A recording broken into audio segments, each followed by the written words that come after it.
we get started with the sermon tonight, I've brought a little illustration that I want to share with you.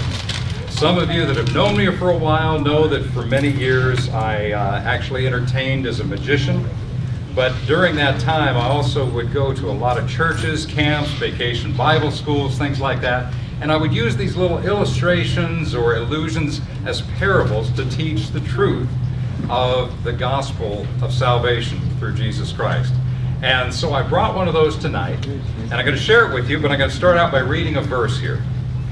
This is from Matthew 18, and it's 1 through 4. At that time, the disciples came to Jesus and asked, "Who is the greatest in the kingdom of heaven?" He called a little child and had him stand among them. And he said, "I tell you the truth, unless you change and become like little children, you'll never enter the kingdom of heaven. Therefore, whoever humbles himself like a child, like this child, is the greatest in the kingdom of heaven." We talk about childlike faith. And I tell you, how many of you remember or did this when you were little? You'd be up on the staircase or up on a high rock or something, and there's Dad down below, and he says, "Jump to Daddy. Come on, jump, you can do it." And you just take that leap of faith into Daddy's arms. Anybody ever done that? There's quite a few hands going up here. We did that with our kids. Great fun. And it would show that child would just trust Papa with everything that they had. You know, another word for our Father is Abba Father. It's a reference to, a familiar reference like Daddy. And what God is calling us to here, what Jesus was calling us to, is having that faith of a child where we trust completely. So here's the illustration that I have here for you tonight. And I've asked Maddie to come on up here. Come on up, Ducky Love. I'm going to tell you what happened this last... You know what? Before we do this, we need to get prepared, okay? Because this might be a little dangerous.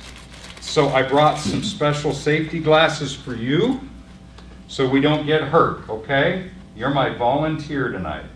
Does that kind of work? That's working. All right, I'm going to put mine on here too. The rest of those people I'm not going to worry about. They're at a safe distance. So we're going to put our safety glasses on, and we're going to show you how a rat trap works. See, this last Thanksgiving, we had a rat problem at the house.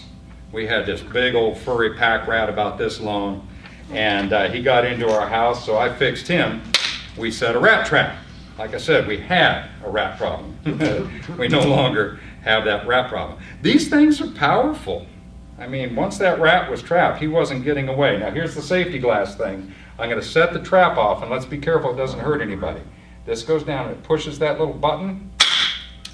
It broke the stick. That's kind of scary, huh? All right, put your safety glasses on. I tell you what, I've done this for years, along with a lot of those illustrations. We bring a kid up from the audience, and I've never had this fail. So hopefully tonight, it won't fail. What I do is reset that rat trap.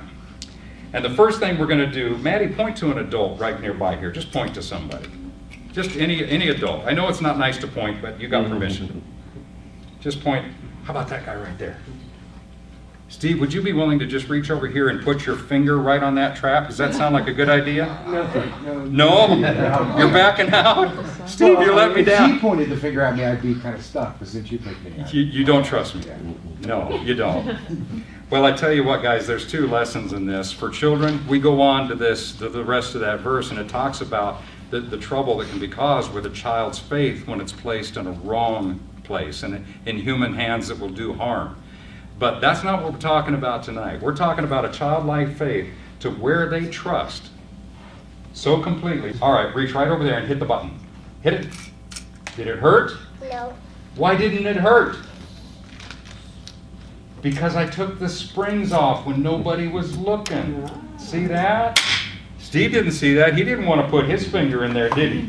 Okay, we can take our safety glasses off now because we're safe and sound.